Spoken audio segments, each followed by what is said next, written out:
Assalamualaikum warahmatullahi wabarakatuh. 6 hari lagi kita akan menentukan nasib bangsa dan negara yang kita cintai, Indonesia, Negara Kesatuan Republik Indonesia. Dan itu ditentukan pada saat begitu singkat saja, kurang lebih sekitar 5 menit, atau pas pencoblosannya mungkin hanya 1 detik, hanya 5 detik saja Bapak Ibu yang saya muliakan. Tentu saja semua pilihan itu akan dimintai pertanggungjawabkan. Bagian atau dari sisi keagamaan, termasuk sila pertama Pancasila, ketuhanan yang Maha Esa. Ketuhanan yang Maha Esa menjadi latar belakang kita mengambil keputusan apakah yang saya putuskan ini atau saya pilih ini betul-betul mendapatkan ridho dari Allah Subhanahu wa taala ataukah tidak. Bagaimana caranya? Ikuti apa yang Allah Subhanahu wa taala sudah contohkan pada kita. Pilihlah orang-orang yang benar-benar memiliki integritas, lihat akhlaknya, track recordnya, rekam jejaknya, masa lalunya gimana. Ya, tentu cari informasi-informasi yang objektif, bukan hoaxnya, bukan dusta, bukan stigma tuduhan demi tuduhan, tidak. Siapapun, nomor 1, nomor 2, nomor 3, termasuk partai-partai yang ada, termasuk anggota DPD RI yang tidak memiliki latar belakang partai atau bukan berasal atau diusung oleh sebuah partai tertentu. Saudara-saudara sekalian yang saya muliakan, tips yang kedua setelah kita membaca calon itu dengan baik, masih ada waktu 6 hari.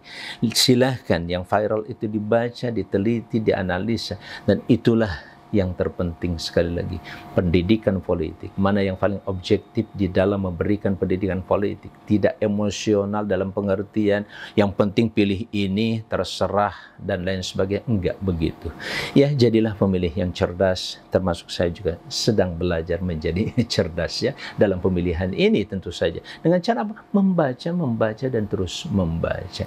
Jangan terintimidasi oleh apapun dengan ketakutan nanti kalau nggak pilih si A kita nggak bakal mendapatkan lagi bantuan langsung tunai. Tidak Bapak Ibu sekalian, bansos, bantuan langsung tunai itu milik negara. Kalau sudah berganti presiden, apalagi sekarang Pak Jokowi, mohon maaf ya, sudah selesai kan, pasti akan digantikan oleh siapapun nanti. Sang pengganti inilah yang nanti akan mempertahankan BLT ataukah tidak.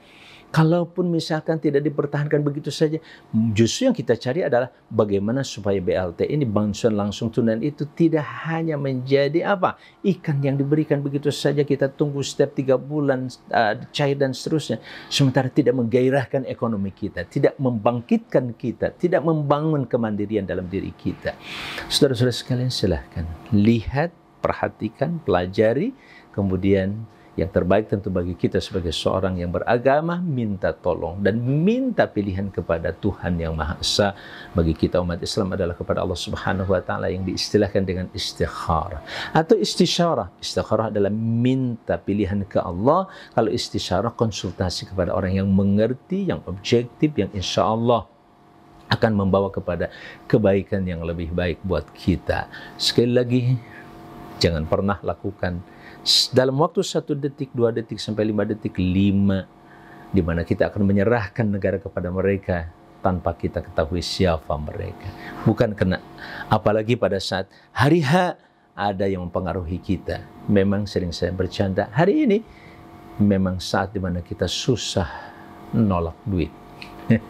Hari-hari biasanya kita susah cari duit. Hari ini kadang-kadang datang dari sini, datang dari situ, bantu. Oh, kita susah menolak duit. Akhirnya diambil semuanya, bingung kita mau mana yang kita pilih.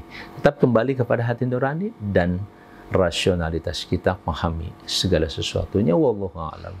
Yuk kita rubah negara dan bangsa ini dengan sikap yang betul-betul objektif, sikap yang cerdas dari kita. Tanggal 14 Februari 2024, semoga Allah mengabulkan keinginan kita untuk sebuah kebaikan demi kebaikan lebih baik lagi di masa yang akan datang. Assalamualaikum warahmatullahi wabarakatuh.